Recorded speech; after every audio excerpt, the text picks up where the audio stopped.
গল্পের শুরুতেই দেখা যাবে নতুন বুবলাইয়ের কাছে গিয়ে বলছে, দেখ বুবলাই, তুই এখানে থাকিস আমাদের কিন্তু খুব কষ্ট হয়। তোকে সেই ছোটবেলা থেকে কুলে পিঠে করে মানুষ করেছি। তোর মনে আছে বুবলাই, তুই যখন স্কুলে যেতিস তখন কিন্তু আমাকে ছাড়া স্কুলে যেতিস না।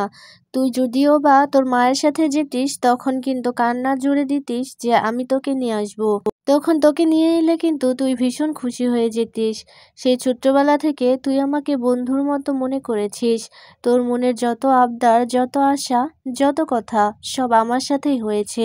তাহলে তুই আজকে ওগুলো কিভাবে ভুলে গিয়েছিস বলতো? দেখ, তোর মাও কিন্তু তোর জন্য খুবই কষ্ট পাচ্ছে। তোর মা তোর এই অবস্থাতে নিজের হাতে রান্না করে তার ছেলেকে খাওয়াতে পারছে না। তা যে কতটা কষ্ট সেটা কি তুই বুঝতে পারছিস? তুই ফিরে চল, তুই ফিরে চল বুবলাই। তোর জন্য কেউ কিন্তু খুশি নয় যে তুই এখানে থাকিস। সবাই একা একা থাকে তোকে ছাড়া।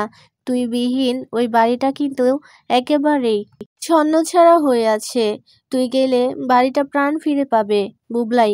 আর এভাবে বসে থাকিস না, চল এবার। অনেক মান অভিমান হয়েছে, অনেক হয়েছে। আর তুই বলিস তোর মাকে আমি কেন বিয়ে করেছি, তার কারণ একটাই।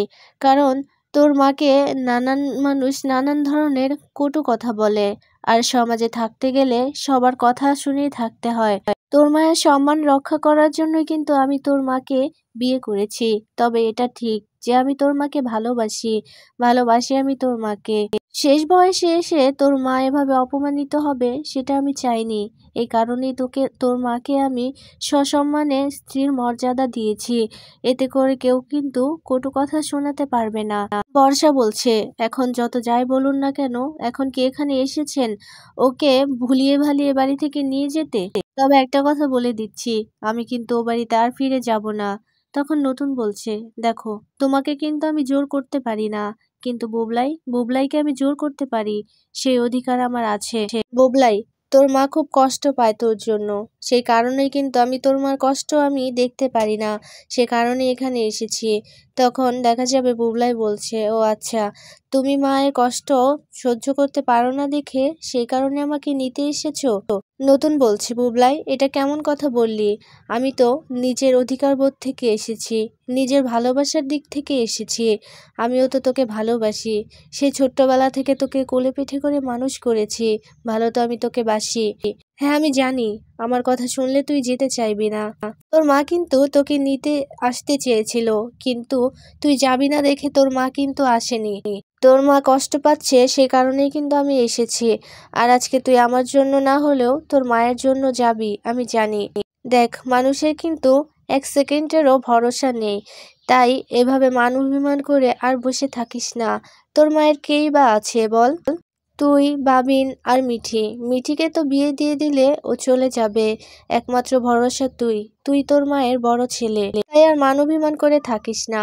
এ কথা শুনে তখন বুবলাই নতুনের হাত ধরে কথা দেয়, আশ্বাস দেয় নতুনকে। এসব কিছু দেখে বর্ষা ভীষণ রেগে যাচ্ছে।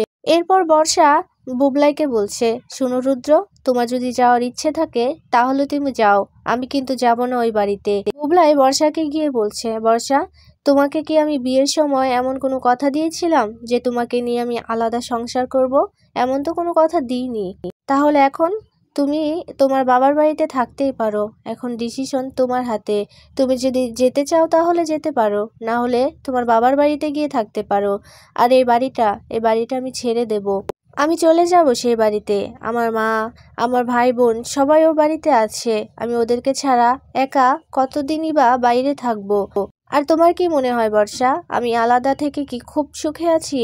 না, আমি সুখে নেই।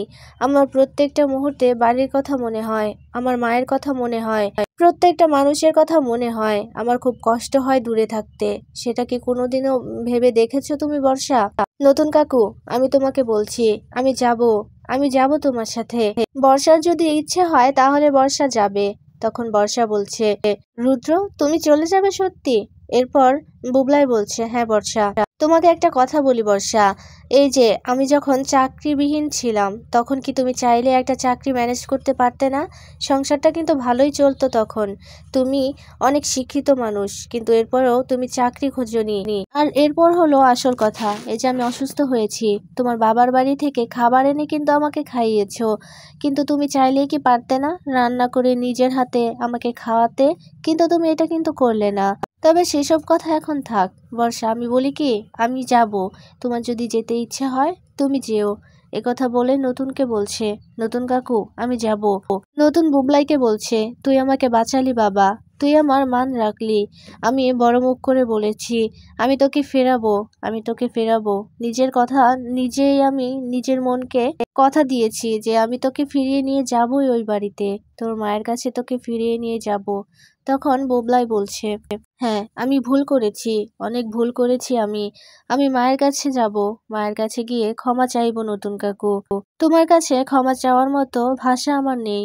তখন নতুন বলছে, আরে বোকা ছেলে নাকি, আমি তো তোর বাবার মতো, আমার কাছে ক্ষমা কেন চাইবি? সন্তানরা ভুল করলে মা বাবা সেগুলো মনে রাখে না। একথা বলাতে নতুনকে জড়িয়ে ধরে বুবলাই।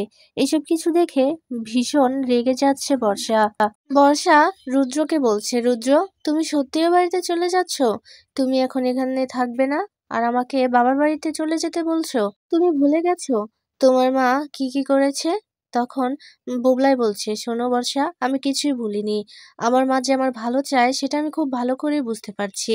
এতদিন তোমার আশকারা পেয়ে কিন্তু আমিও কম অন্যায় করিনি আমার মায়ের সাথে। তবে সেসব কথা বলতে গেলে এখন অনেক কিছু, সেসব কথা না হয় এখন নাই বললাম।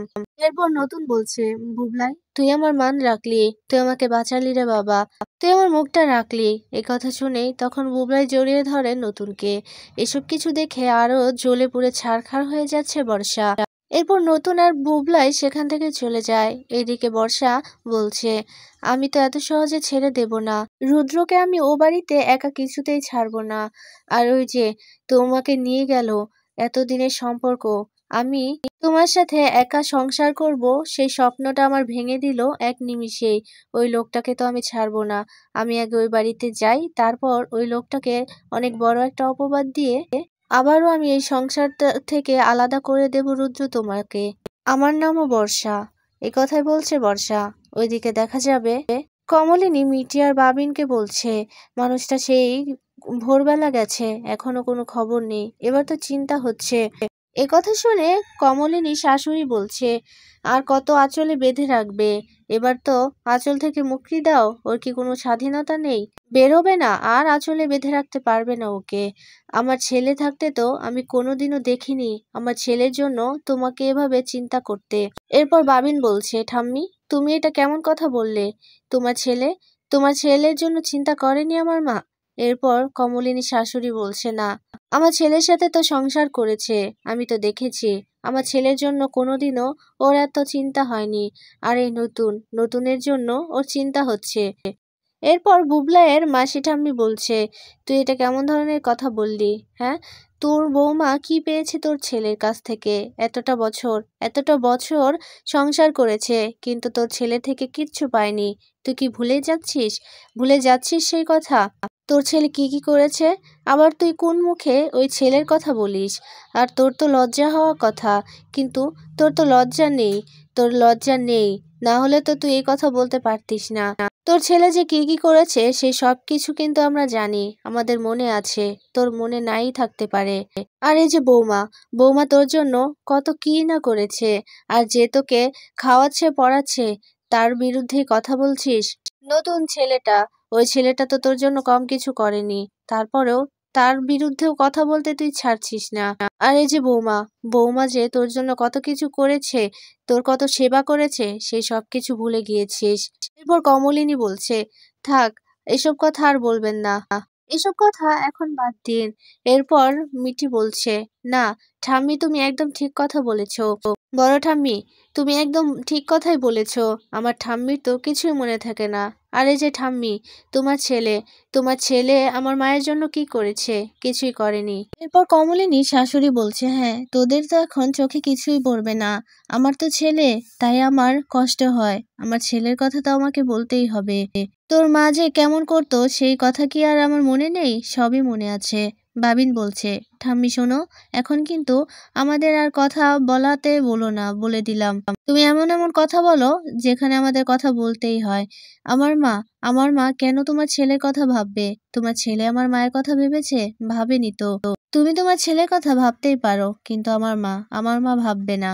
কমলিনীর শাশুড়ি কমলিনীকে অনেক কথাই বলছে। এরপর কমলিনী বলছে, শুনুন মা, আপনি আমাকে কথা শোনাবেন শোনান, তাতে আমার কোনো আপত্তি নেই, কিন্তু ওই মানুষটা আমাদের জন্য আপনার জন্য কি না করেছে, তার বিরুদ্ধে গিয়ে কেন কথা বলছেন? তাকে ছোট করে কেন কথা বলছেন?